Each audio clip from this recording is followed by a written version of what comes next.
Bien le bonsoir, mesdames, messieurs, et bienvenue dans ce nouveau numéro de votre émission sportive sur votre chaîne préférée, Speedline Télévision. Au menu de cette émission, nous allons bien évidemment parler du championnat béninois, la Super League Pro, avec le choc tant attendu. C'était de l'autre côté de Grand Popo, le classique béninois entre Loto Popo et Coton FC de Ouida. Nous allons décrypter toute l'actualité autour de ce match avec nos invités en studio. Nous parlerons également match amical puisqu'après son sacre en Coupe d'Afrique des Nations de l'autre côté de la Côte d'Ivoire, les éléphants de Côte d'Ivoire livraient leur tout premier match. C'était en amical face aux Guépards du Bénin. De l'autre côté de la France à Amiens et le score était de 2 buts partout. Une autre médaille en or pour le Bénin aux Jeux africains de l'autre côté de Accra. C'est la médaille glanée par Odile à Rouanou. Nous allons en parler dans cette émission, mesdames, messieurs. Le décryptage de toutes ces informations, c'est tout de suite dans Speed Sport après ceci.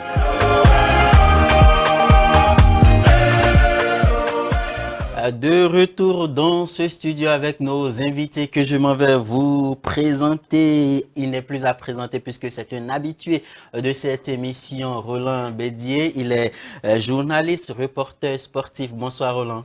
Bonsoir Judas, bonsoir Chérif et bonsoir aux amis du Curon. C'est un plaisir pour nous de vous recevoir dans nos locaux pour discuter sport dans cette émission. Je pense que c'est vraiment un plaisir partagé. Voilà. Notre autre invité qui partage ce plateau avec nous, c'est Chérif Montioua. Bonsoir Chérif. Salut Gildas, salut Roland, salut à toutes et à tous. Je rappelle que vous êtes également journaliste, reporter sportif. Effectivement, tel qu'elle est bien dit. C'est un plaisir pour nous de vous recevoir aussi dans nos locaux. Alors, sans transition, nous ouvrons la première rubrique de votre émission sportive. Il s'agit de Afrique Foot.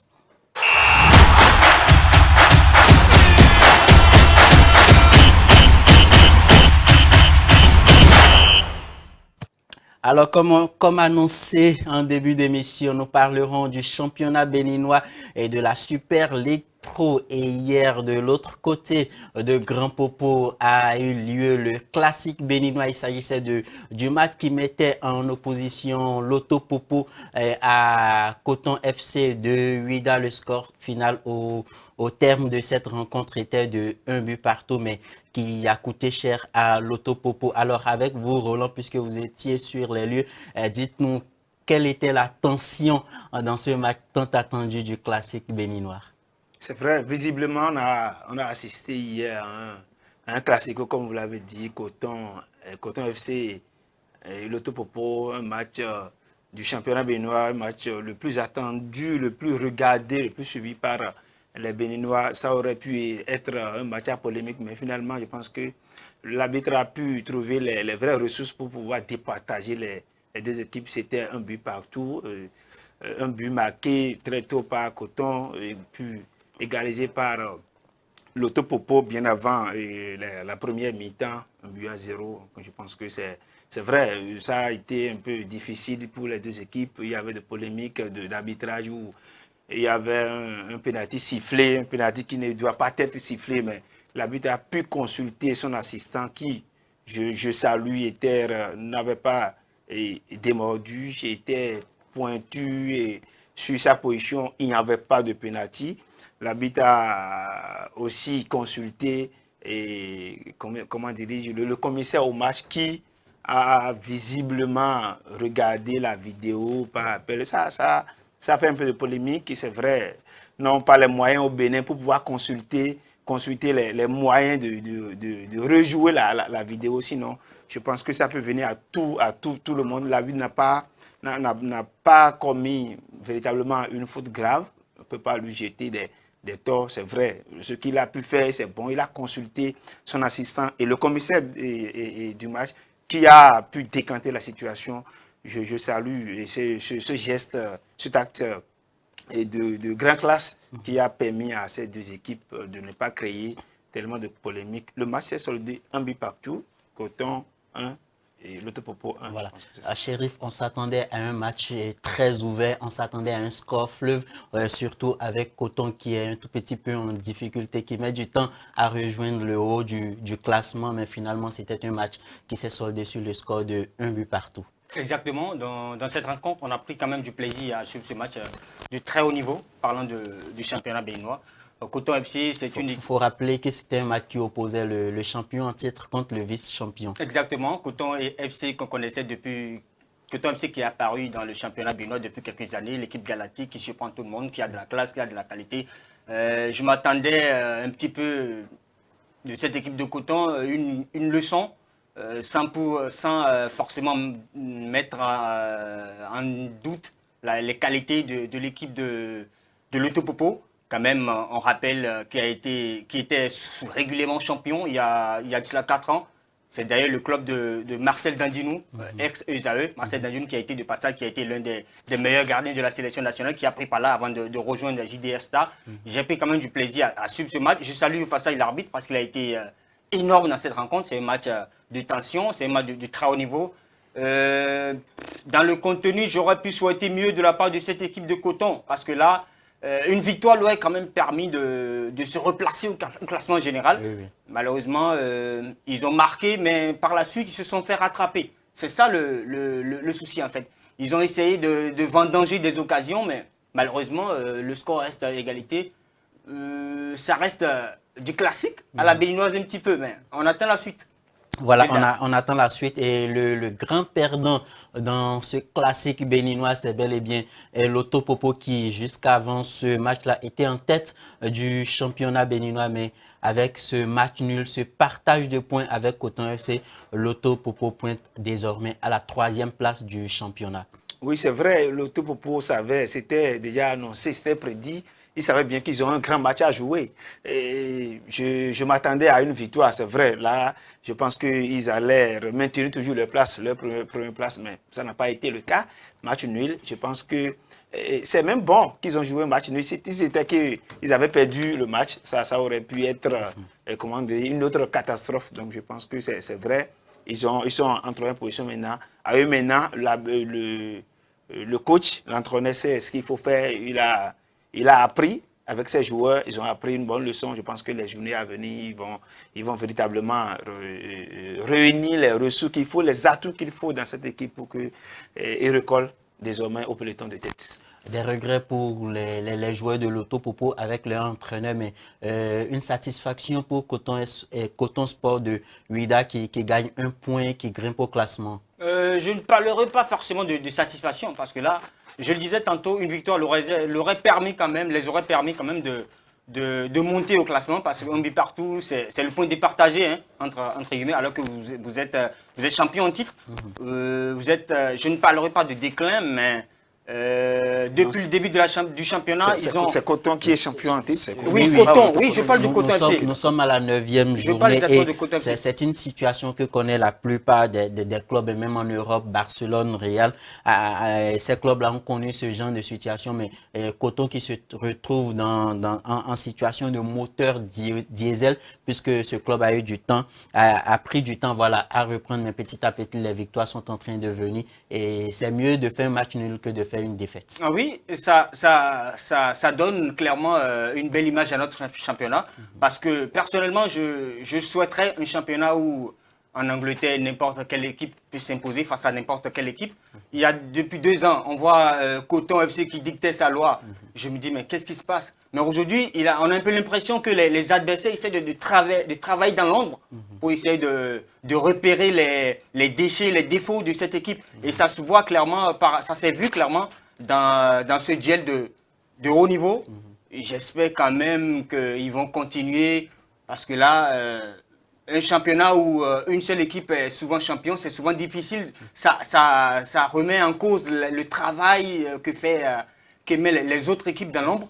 C'est un petit peu ce qu'on pourrait dire. Mais après, Coton FC, on ne va pas leur jeter le tort tout de suite. Hein. Il y a encore une longue journée derrière qui vient. Ils auront encore du travail à faire pour pouvoir quand même remettre en valeur ce qu'ils ont cultivé depuis quelques années. Parce que là, attention, ils mettent énormément de moyens. Il faut rappeler que Victor Zunga, il vient de très loin. Il a été ancien entraîneur de l'Olympique de Marseille. Voilà, il a été rappelé de très très loin. Il est là, il fait un très bon travail avec cette équipe de Coton FC. Maintenant là, il ne faut pas tout de suite l'enterrer. Parce que là, il y a quelques points seulement qui séparent le leader de Coton FC. 2 victoires de Coton et 2 défaites du leader actuel, ça pourrait changer la donne. Voilà. Merci beaucoup. Alors, quelques résultats de cette 9e journée du championnat béninois, la Super League Pro. Dynamo 3 et AS Cotonou 1, Aspac 0, Dadje FC 1, Dadje qui est désormais en tête de ce classement. Et une petite anecdote, hier, de l'autre côté de Akasato, pour le match entre Requin et Espoir de Savalou, l'entraîneur de Dadje FC était présent pour essayer de voir un peu comment évoluent les joueurs de Requin, puisque pour la 10e journée, Dadje FC sera opposé à Requin de l'autre côté de Akasato. Alors, AS Sobemap 1, US Cavalier 1 également, AS Takone 0, Dragon 0, Requin 0, Espoir de Savalou 3, et Dynamo 2, Damissa pardon 2, JS Pobet 2, ce score qui permet à Damissa de remonter au classement et qui n'est plus relégable. Loto Popo 1, Coton 1 et Ayema FC 0, Banigansé 1. Et au classement, nous retrouvons Dadje FC qui est en tête de cette Super League Pro avec 19 points. Suivi de Banigansé 19 points, Loto Popo pointe à la 3e place avec 18 points. Suivi de AS Sobemap, voilà 4 points et 4e avec 15 points. Coton vient à la 8e place avec 13 points et Damissa 14e avec 7 points. Les 2 clubs relégables sont Requin et avec 6 points et Aspac avec 5 points. Alors, parlons toujours de cette Super League Pro. Hier se jouait de l'autre côté de Akasato le match entre Requin de l'Atlantique et Espoir de Savalou. Avec la complicité de la réalisation, nous allons suivre le résumé de cette rencontre.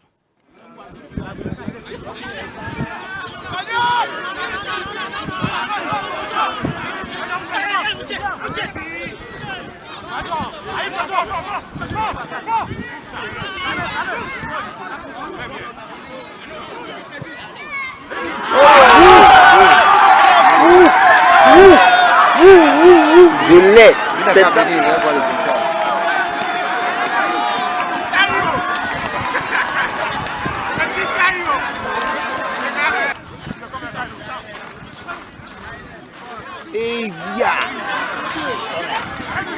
Et non, je le voyais flammer, enflammé du moins.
Vas-y.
C'était là à l'instant le résumé du choc qui opposait les requins de l'Atlantique à Espoir de Savalou. 3 points glanés par les Socha Boys de Savalou. Alors au thème de cette rencontre, nous avons recueilli les avis des deux entraîneurs et nous allons suivre ici les propos du coach des requins de l'Atlantique. Non, pas difficile. Vous venez, avec votre phrase, vous résumez complètement le match. Quand on vous dit mener, on a mené au point. Si on était en boxe, on gagnait. Et puis il y a eu ce premier but qui est entré, un carton rouge, et le match a complètement s'est déréglé. Donc quand vous menez, vous perdez 1-0, 2-0, 3-0, ce n'est que 3 points qui sont perdus. 3 points, ce n'est pas un match à éliminatoire direct. Nous sommes déçus parce que pendant que nous dominions, on aurait pu marquer. Si nous avions marqué, le match aurait pris une autre tournure. On a créé ce but, il y a ce carton rouge, et puis qu'est-ce que vous voulez? C'est le football. Oui, c'est un championnat, il y a 24 journées. Nous pouvons mal démarrer, c'est à la fin du bal que l'on paye les musiciens. Donc il ne faut pas se décourager. En football, j'ai 59 ans, j'ai beaucoup vu de choses. Hein. Donc il suffit d'un bon déclic. Et puis il y a une remontada qui s'est faite. Donc tout le monde a pu voir, vos images sont là. On a vu quelle équipe qui était en train de dominer, mais malheureusement, les buts n'entrent pas. On se pose des questions. Je ne vais pas poser les mêmes questions que Gaïna Oro, qui parlait il y a quelques mois d'un problème autre. Mais il y a des questions à se poser. Comment se fait-il que nous ayons une telle domination constante et permanente? Et ce n'est pas seulement ce match. Et on n'arrive pas à marquer. Dès que l'adversaire lui tire une seule fois, le but entre.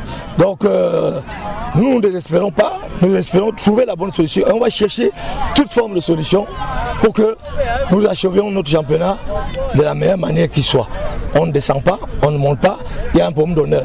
Donc notre honneur est de tout faire pour sortir de la zone là où nous sommes et de gagner le maximum de points et de tirer le bilan déjà à la trêve et pourquoi pas à la fin du championnat. C'est pas maintenant qu'on fait les bilans. Oh, vous savez, je vous dis, je suis dans le football depuis 30 ans. Barcelone a perdu 8-1. Est-ce qu'on a tué les joueurs? On a tué l'entraîneur. L'Allemagne a perdu, le Brésil a perdu. Beaucoup, il y a plein d'exemples. Il y a les remontadas exceptionnelles dans le football. Donc le tout, c'est qu'il y ait la capacité des joueurs à faire le vite et à se remettre dans le bain. Quand le football, il y a toujours eu des situations où vous perdez sur votre stade, mais le tout, ce n'est pas de ne pas sombrer et de se ressaisir et avoir les ressources psychologiques pour préparer les prochaines rencontres. Et il y en reste encore. Je crois que ce n'est que la 9e journée. Et la fin du bal, c'est à la 24e. Donc, si nous étions dans un championnat où il y a une nécessité absolue d'avoir le titre, est-ce que le camp a les moyens financiers de jouer le titre? Question. Est-ce qu'on descend? Ça, je ne pense pas. Donc, ici, pour moi, en tant qu'entraîneur de camp, en compte tenu de l'environnement, c'est de sauver l'honneur et de glaner dès les prochains matchs le maximum de points. Et on fait le bilan à la trêve et surtout. Du côté de Savalou, c'est plutôt la joie et on est déjà penché avec le coach de Espoir de Savalou sur la prochaine rencontre avec la réalisation. Nous allons suivre cet extrait. Bon, j'ai vu que les rouges aussi n'ont pas démérité pendant la rencontre. Le début était très difficile pour Espoir FC. Mais néanmoins, à la mi-temps, on a essayé de leur parler, afin qu'ils puissent déposer le ballon en seconde mi-temps pour pouvoir atteindre l'objectif. Donc cette victoire, on attendait cette victoire depuis longtemps. Ça, c'est notre première victoire à l'extérieur. C'est notre première victoire et on avait bien préparé cette victoire. Donc c'est un peu ça. Ça, c'est sûr que j'aurai cette seconde victoire parce que l'espoir sait jouer à l'extérieur. L'espoir sait jouer ces matchs à l'extérieur. On vient de le prouver. Au moins, nous allons encore prendre ces 3 points-là la rencontre prochaine à Tofo. Nous avons trop de blessés. Et les joueurs, le maximum des joueurs sont blessés. Donc on essaie de les préserver un peu pour pouvoir au moins faire quelques minutes et donner le meilleur d'eux-mêmes en seconde mi-temps. Raison pour laquelle vous avez vu que le banc est riche. Entrée en deuxième mi-temps et le numéro 21 de cette formation d'espoir de Savalou a marqué un but et délivré une passe décisive. Autant pour moi, Arnaud, au micro de nos confrères. Bon. Je suis fier de ce que j'ai fait pour cette match. C'est pas mal. Au début, nous sommes à 0-0. Et on m'a fait rentrer, je fais la différence avec mes coéquipiers. J'ai marqué, j'ai fait pas décisif encore. Bon, je suis fier de moi-même pour ce que j'ai fait pour cette match-là. Voilà pour ce qui est de cette rencontre qui opposait les requins de l'Atlantique à Espoir de Savalou et sans transition. Nous allons toujours parler foot et cette fois-ci c'est à l'international puisque hier de l'autre côté de la France étaient en opposition les Guépards du Bénin et les éléphants de la Côte d'Ivoire. Un match qui s'est soldé sur le score de 2 buts partout. Nous allons suivre le résumé de cette rencontre avant de revenir et de nous prononcer là-dessus. Olaïtan Junior pour le premier corner béninois. Attention, et qui va finir sa course dans la perche de Yaya Fofana, le Bénin. Un corner de Olaïtan Junior et qui surprend toute la défense ivoirienne. Le premier but après 8 minutes, Romeo Koulibaly. Oui, les éléphants de Côte d'Ivoire qui retombent encore dans leur traverse. C'est vrai qu'on joue à peine 10 minutes de jeu. Les éléphants sont plutôt bien en place, mais après, il y a cette petite erreur de concentration. Il n'y a pas de danger pourtant. Et puis, voilà, le manqué, le loupé de Jean-Philippe Crasso, qui est pourtant bien placé au premier poteau. Libre, il n'est pas du tout gêné, mais il y a ce loupé-là qui surprend après Série Jean-Michel, Yaya Fofana. Le coup franc frappé par le capitaine Max-Alain Gradel. Max-Alain Gradel, la lucarne est ouverte. Et c'est but du capitaine Max-Alain Gradel. J'avais vu la lucarne, mais non. Il va tromper la vigilance de Saturna à la baie. Et c'était but du capitaine Max-Alain Gradel. Babou, Gradel, Siri réclame la balle pour l'adversaire. Attention à ce ballon, cette contre-attaque avec Olaïtan, le crochet. Le doublé de Olaïtan Junior, regardez comment il vole la politesse, bien sûr, aux défenseurs ivoiriens. Et il marque tranquillement lorsque Yaya Fofana venait pour faire obstacle. Le deuxième but est doublé, signé Olaïtan Junior. Et le corner entrant de Boga, Jérémy. Et la légalisation. Oumar qui a quitté. Oumar, le Wourourou national. À peine entré en cette seconde période. C'est lui qui vient pour mettre les pendules au stade de la licorne. Voilà les Guépards du Bénin qui ont mené par 2 fois au score, mais ont été rattrapés suite à des erreurs défensives. Et Junior Olaïtan, à l'issue de cette rencontre, qui a été nommé homme du match. Alors, Bédier, vous avez suivi ce match-là en direct. Quels sont vos avis, hein, vos impressions, j'allais dire, sur cette performance des Guépards du Bénin qui, à la dernière rencontre, hein, avaient eu raison des éléphants de Côte d'Ivoire en les battant 2-1 et pour cette rencontre 2-2. C'est un exploit selon vous? Oui, visiblement, l'équipe béninoise nous a montré un visage contrairement à une autre image, contrairement à ce à quoi on assistait il y a de cela quelques mois. Je suis fier, je pense que ce que le peuple béninois demandait au Paulin de Guénor, j'étais tellement content. Et marqué 2 buts, mené 2 fois le score devant le champion en titre, la Côte d'Ivoire. C'est vrai, la Côte d'Ivoire n'est pas une grande nation, hein, ça, c'est une parenthèse. Vous ne direz pas le contexte sur le plateau. Mais quand même, la Côte d'Ivoire est l'équipe champion en titre qui a décroché, qui a remporté la CAN, joué avec le Bénin, un match nul. 2 fois, le Bénin a amené le score, c'est vrai. Bon, pour des erreurs tactiques et techniques, la Côte d'Ivoire a égalisé. Moi, je pense que globalement, les Guépards sont présents psychologiquement. Je ne vais pas trop... comment dirais-je, parler du coaching, mais il faut parler des joueurs d'abord parce que consciemment, dans leur tête, ils savent qu'ils ont un match à jouer. Ils ont un match à jouer avec qui? Avec la Côte d'Ivoire qui sort champion. Donc, il faut se préparer psychologiquement, tactiquement, mentalement pour jouer avec cette équipe. Et d'ailleurs, même tous les joueurs étaient conscients qu'ils peuvent battre cette équipe ivoirienne et faire taire aux rumeurs, ce qui a été le cas. Les Béninois ont joué, les joueurs ont été vraiment, c'est vrai, pour des erreurs, des petites erreurs, ça n'en manque pas pour ces genres de matchs.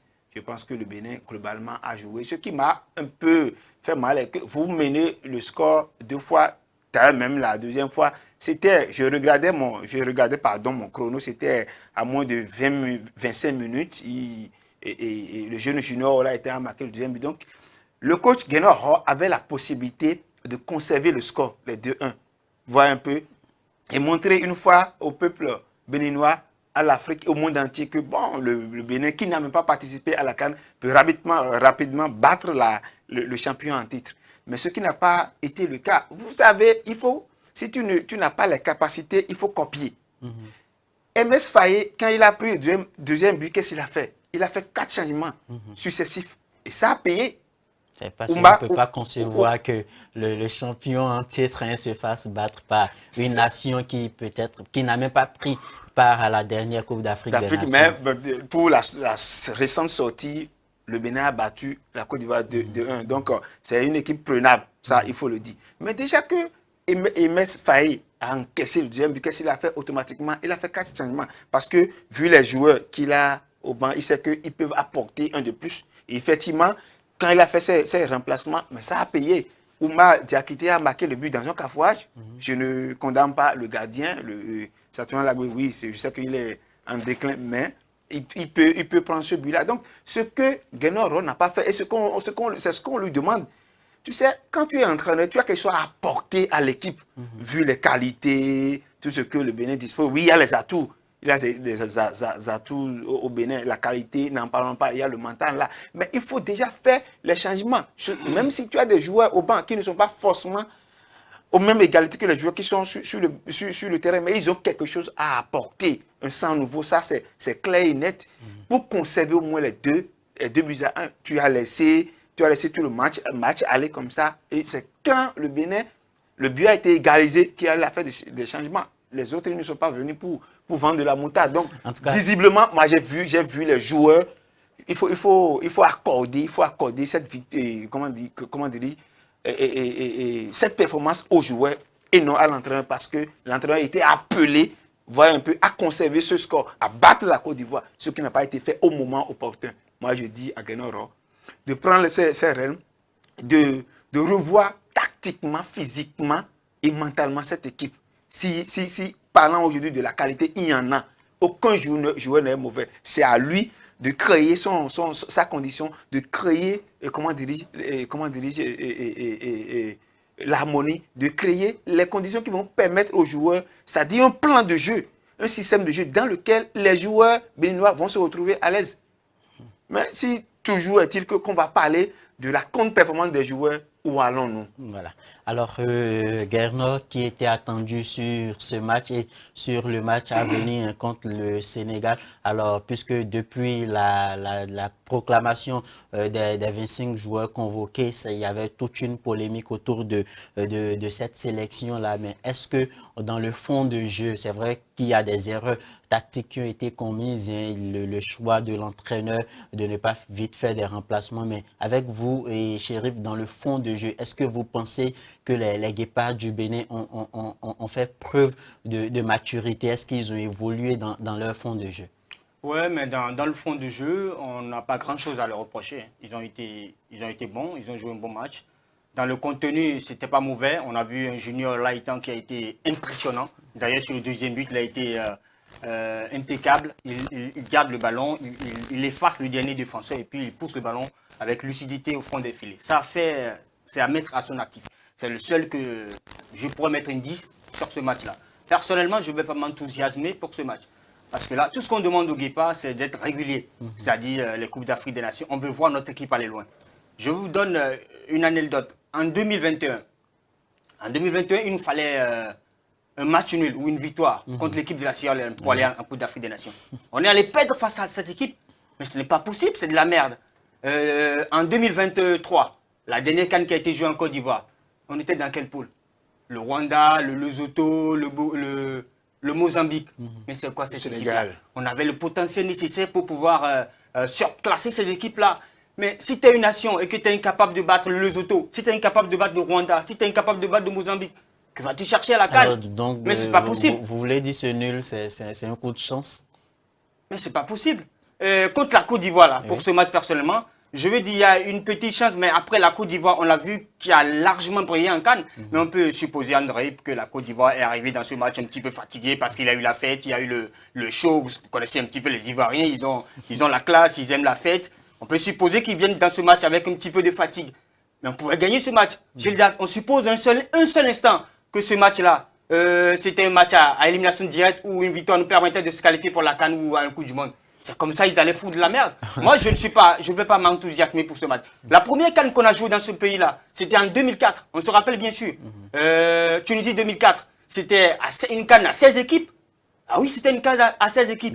Et puis, on a réussi à se qualifier. Aujourd'hui, il y a une CAN à 24 équipes. Et on est incapable de se classer des équipes comme le Lesotho et aller en CAN. Moi, je ne vais pas m'enthousiasmer pour un match de Côte d'Ivoire. Certes, elle est championne d'Afrique. C'est à mettre à notre actif.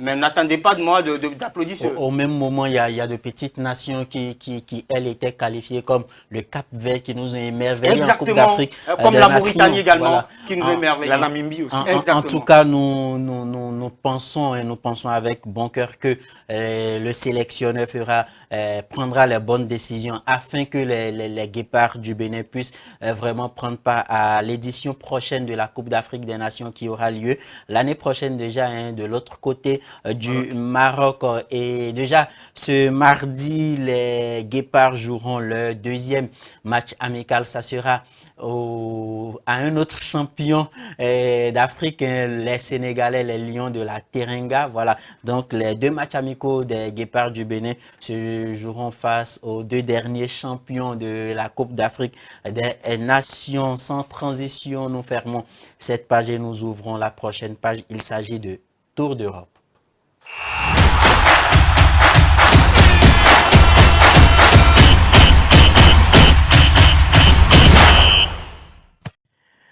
Après avoir glané une médaille, celle en bronze aux championnats mondiaux d'athlétisme en salle, Noélie Yarigo est revenue sur ses terres. Elle est revenue à la maison. Elle dit merci à tous ceux-là qui ont prié pour elle, tous ceux-là qui l'ont soutenue. Elle a été accueillie telle une héroïne à l'aéroport de Cotonou. Alors, elle a livré une conférence de presse. Elle a répondu aux questions de quelques journalistes. Nous allons, avec la complicité de la réalisation, suivre un extrait de cette conférence de presse.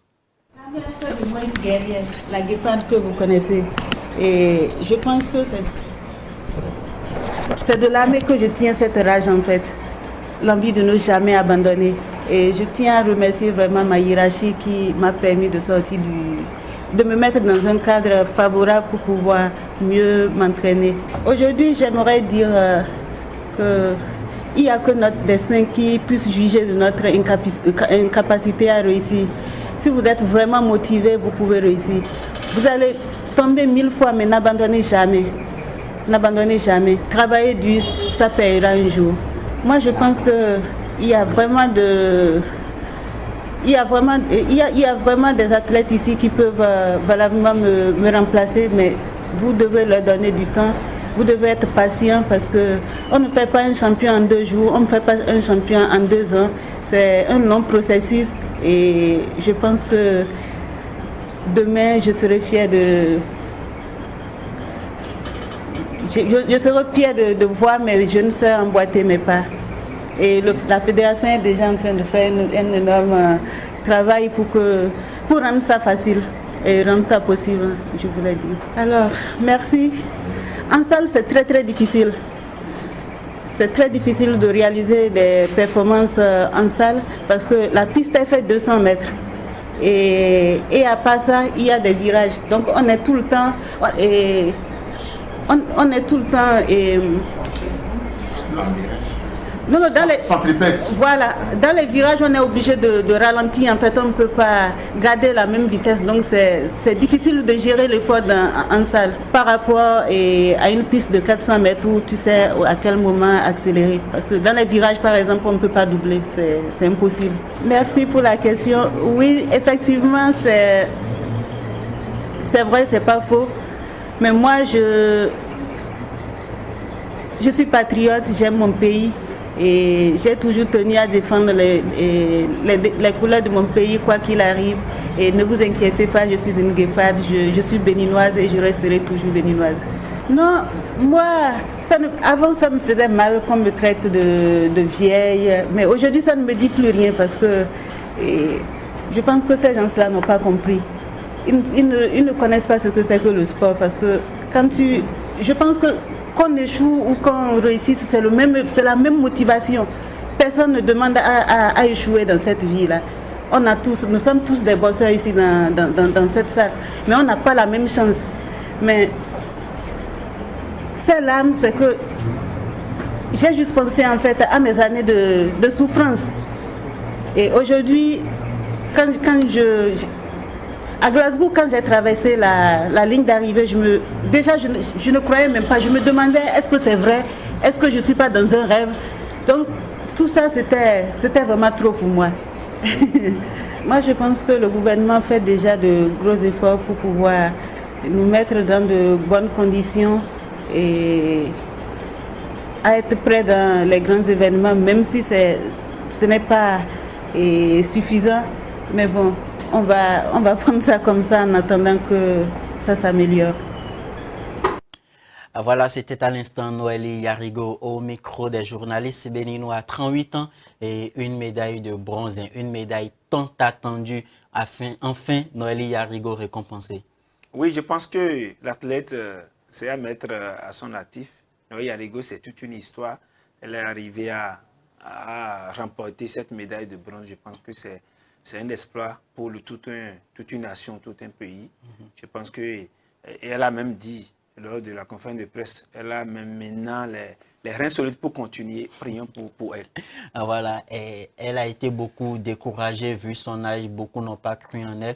Et selon elle, c'est ça qui a été sa source de motivation. Et l'avoir franchi cette ligne d'arrivée, fini 3e, elle ne pouvait que tomber en larmes. Alors Noélie Yarigo, récompensée de ces efforts-là. Ah oui, je dis juste bravo à elle. Bravo à elle parce que là, ce qui m'impressionne un petit peu chez elle, c'est le discours qu'elle a eu souvent, chaque fois quand il gagne des trophées. C'est-à-dire qu'elle a un discours revanchard qui lui permet chaque fois de récidiver. Donc, je ne l'attendais pas forcément sur le podium, mais elle m'a un petit peu surpris en terminant derrière l'anglaise et l'éthiopienne. Je lui dis juste bravo. Voilà. Félicitations en tout cas à Noélie Yarigo. Nous lui souhaitons bonne chance pour la suite de sa carrière. Elle peut aller jusqu'au-delà de ses 50 ans. En tout cas, elle a le soutien de toute la nation béninoise. Alors, parlons toujours athlétisme, mais à part Noélie Yarigo, de l'autre côté du Ghana avaient lieu les Jeux africains et des Béninois ou des Béninoises, je dirais, nous ont émerveillés puisque au bras de fer sportif, l'Alaye qui nous a donné 2 médailles en or et après l'Alaye, il y a Odile Aronwanou qui nous a donné également une médaille en or aux Jeux africains en heptathlon. Il s'agissait, l'heptathlon c'est quoi? C'est cette discipline, c'est ce sport qui vous permet de lancer du javelot, de lancer le poids, de faire le triple saut, le saut en hauteur et bien d'autres choses. Donc, ce sont ces points cumulés qui ont permis à Odile Aronwanou de glaner cette médaille en or. Et à la fin de ces Jeux africains, le Bénin est venu en 18e position sur les 54 nations qui ont pris part à ces Jeux africains avec les 3 médailles en or que le Bénin a remporté. C'est sur ces informations que nous mettons un thème à cette émission. Alors, chérie, votre mot de fin. Ça fait plaisir pour moi d'être à tes côtés pour cette émission. Je remercie tous les téléspectateurs quand même qui nous suivent. Je les salue tout et chacun d'eux. Merci et bonne soirée. Alors, Roland Bédier, nous sommes à la fin de cette émission.